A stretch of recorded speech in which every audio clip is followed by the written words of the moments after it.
I would have him arrested for trespassing and grand theft. I then proceeded to call the police. The cop showed up, and I told the police officer my side of the story.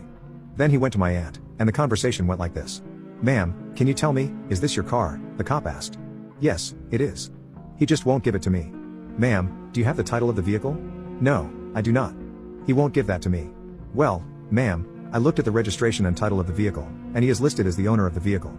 That vehicle is legally not yours, and having it towed could land you and your friend prison time for auto theft."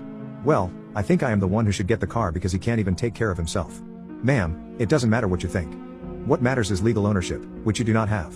A week later, my aunt had attempted to take me to court for the car. The case wasn't even put before a judge. My aunt refiled the claim again. It went to court, and once I provided a copy of the will, title, and registration, the judgment went in my favor. My aunt was forced to pay my court costs after dismissing my aunt's claims with prejudice, which meant she could never file that lawsuit again. Then tragedy struck again. This time a great uncle passed away. I was on the will. Again. To my surprise, it was a new car. My great uncle's 1967 Chevrolet Impala SS, which he restored himself. My great aunt was thrilled that I got it.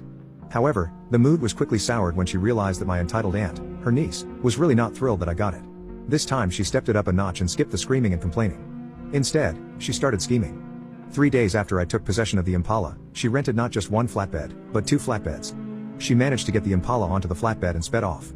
She left her boyfriend behind attempting to get the Chevelle on his flatbed as quickly as he could while I stood by on the phone with the police. The police quickly caught up with my aunt and arrested her. Her boyfriend was arrested in my driveway and soiled himself in the process. Both were hit with 2 counts of motor vehicle theft. Both were charged and found guilty and sentenced to 2 years and 2 days in jail. Fast forward and I haven't spoken to or heard from my aunt since she got out of prison, and I have no desire to. Before she was released from jail, I filed a restraining order against her, and it has stood since then. But the last I heard, she is still screaming at store employees, complaining about money, and asking about me and the vehicles. I still am the owner of all 3 vehicles, the Chevelle, the Impala, and the Lone Star International, and don't plan on selling any of them.